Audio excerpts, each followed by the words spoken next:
Hi, I'm Rachel Timlin with the City of Farmington Hills Cultural Arts Division. I'm here today to introduce you to Jacob Levy, educator and founder of a really great program called Modified Music-ation. Welcome, Jacob. Thank you. Thank you so much for being here. We are really excited to team up with you and bring this unique program to Farmington Hills. I'm really excited as well. Yeah. So Modified Music-ation, your tagline is music plus education for students with special needs. Can you give our viewers a brief summary of what your program is? Sure. So what I decided to do is combine music plus education or learning for students with special needs. My background is composed of a special education teacher as well as a jazz musician. Growing up, being diagnosed with a learning disability, I had a lot of trouble grasping concepts. So what really worked with me was music. I gravitated to it very quickly. So I started to realize that taking small melodies, I can remember them, and they would always be in my head. And I started to use them as a way to remember information.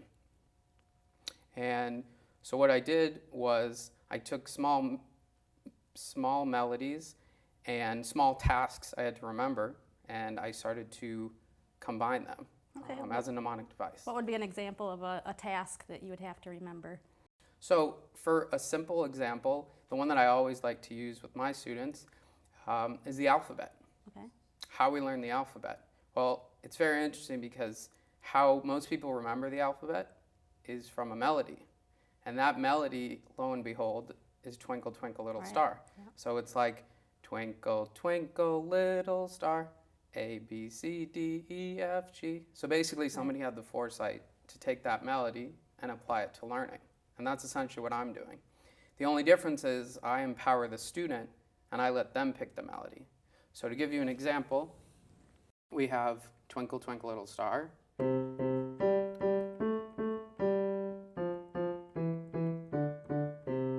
Okay, so that's the first part.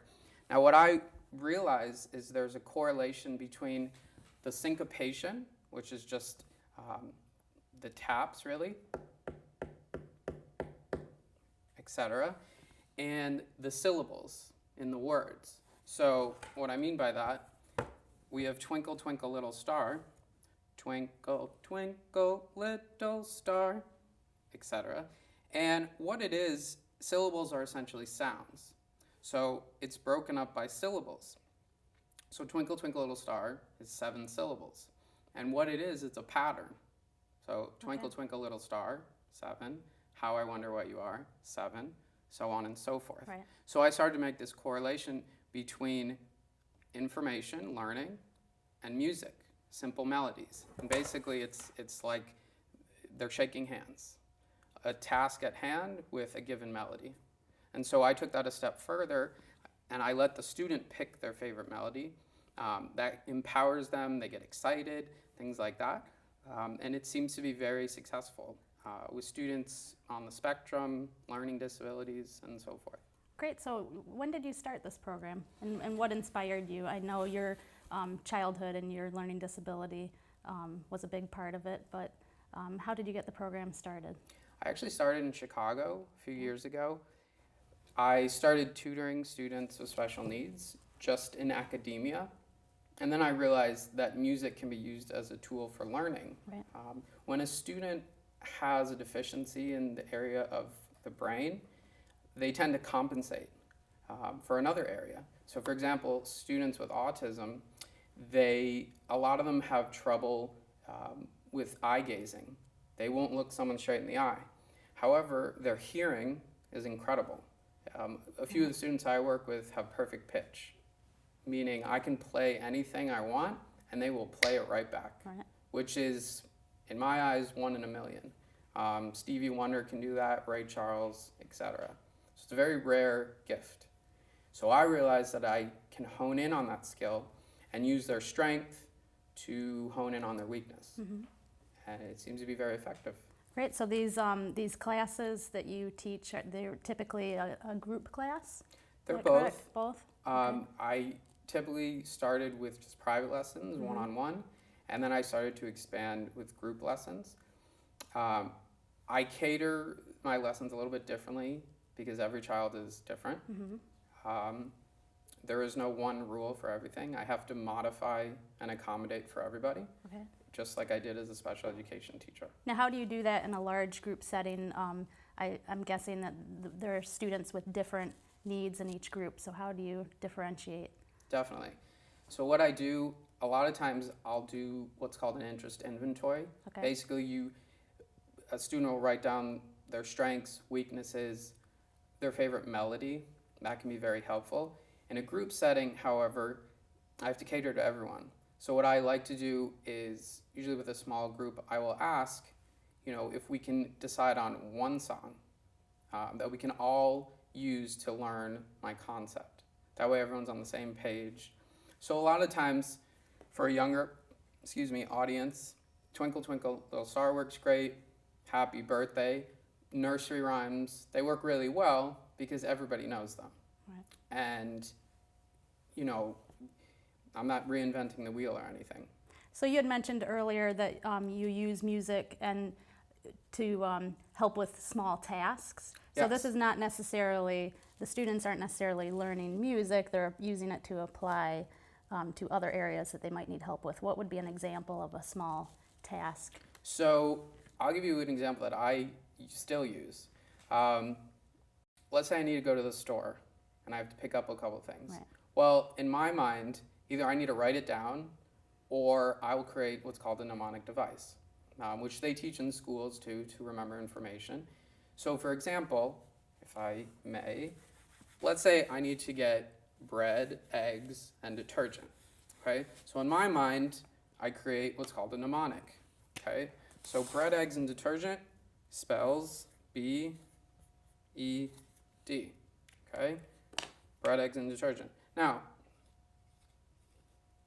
bread, eggs, and detergent has a certain number of syllables, okay?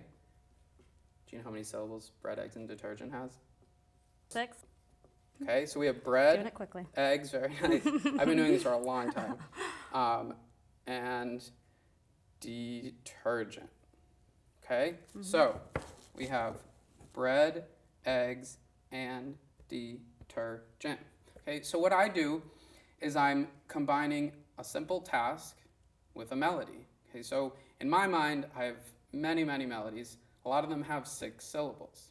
Okay, one that comes to mind that I use with kids is, I remember when I was on the playground and, if someone's like teasing someone, they would go, na na na na na na, right? Yeah. So, lo and behold, na na na na na na has 6 syllables. Okay. So,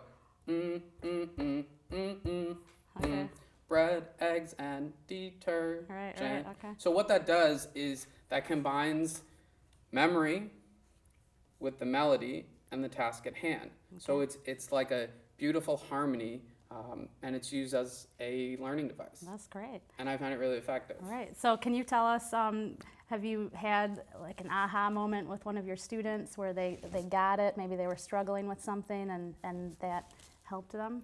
Yes. It actually occurred as a teacher. I was in class and I was trying to show a student how to remember a piece of information.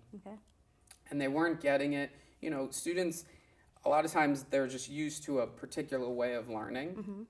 But in the special education world, you have to have what I call a bag of tricks. You can't just have one. It's like don't beat a dead horse, So you have to try something else.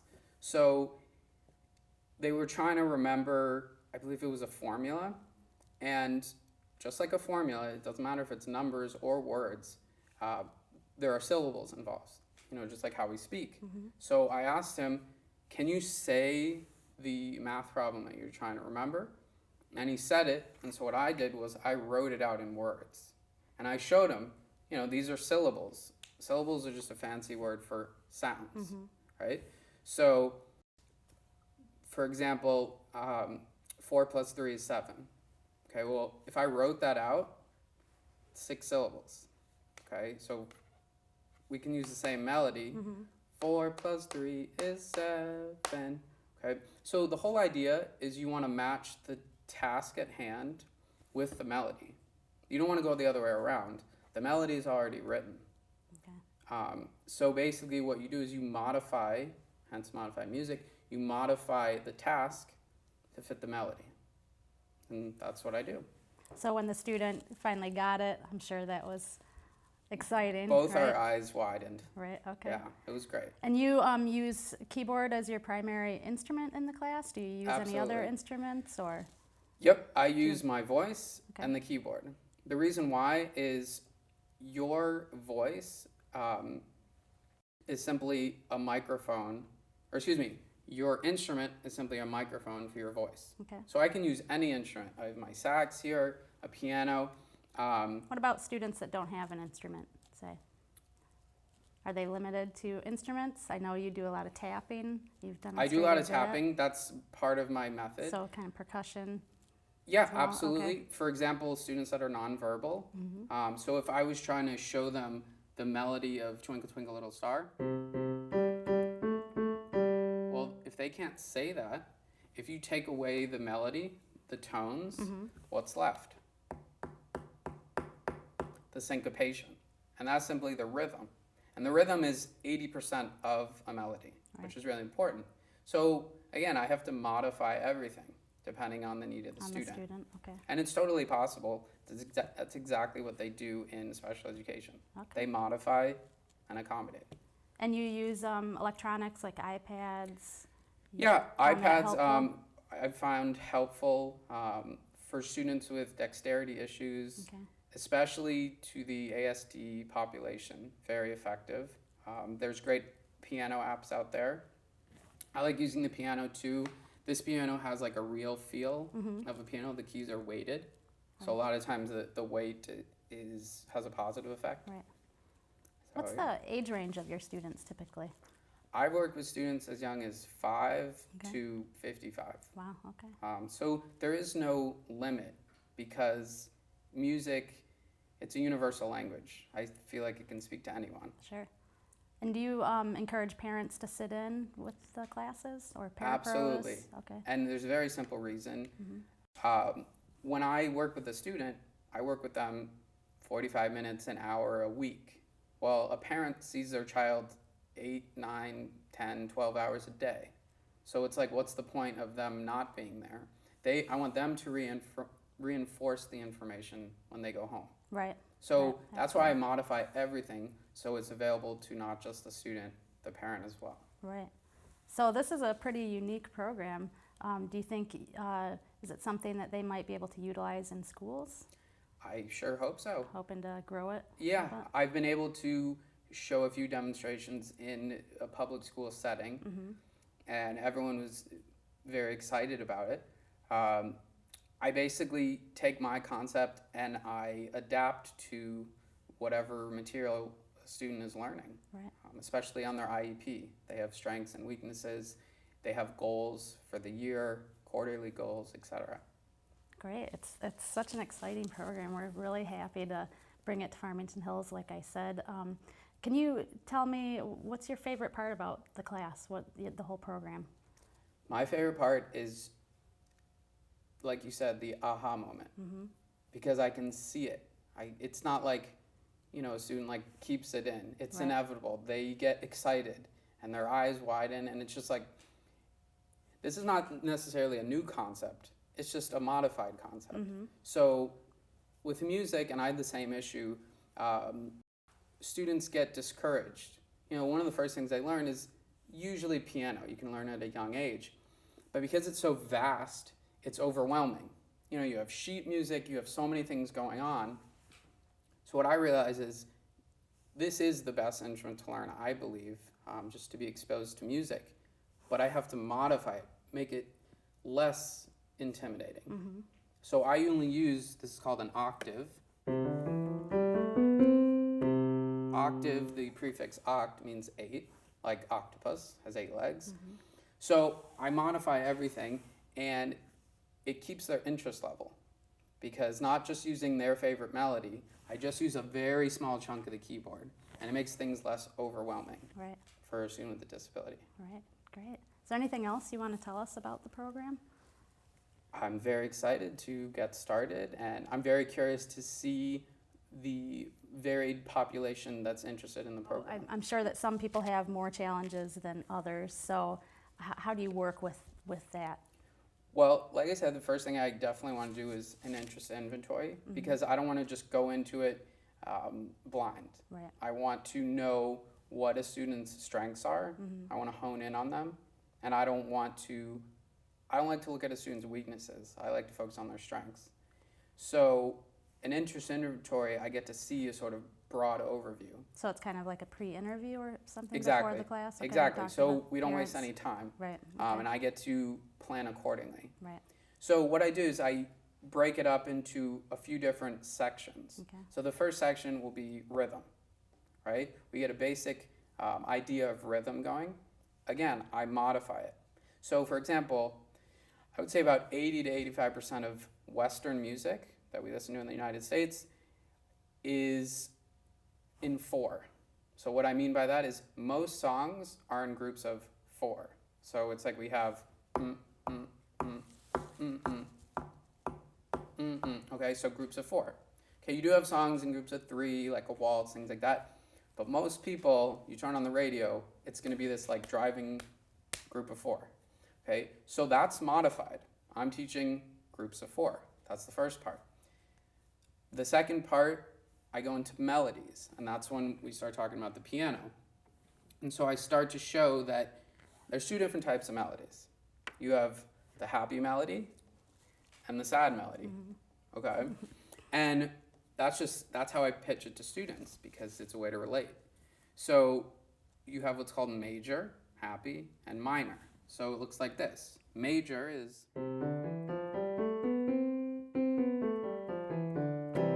okay, so that's considered happy. Some people would disagree, but I think that's pretty happy.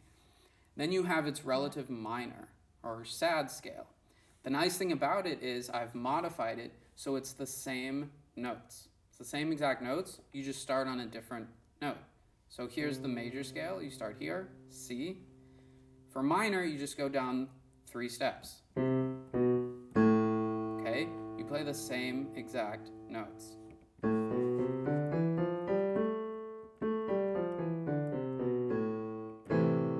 Okay, so right there, I've introduced 80% of Western music, in my eyes.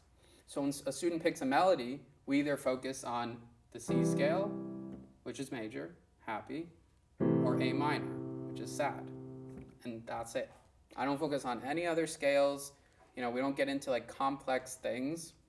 Nice and simple. great. All right, well, we look forward to seeing this class take shape, and thank you for being here and explaining the program. Thank you Sounds so much great. for having me. If you'd like more information on the Modified Music-ation program, please give the Cultural Arts Division a call. Thank you so much.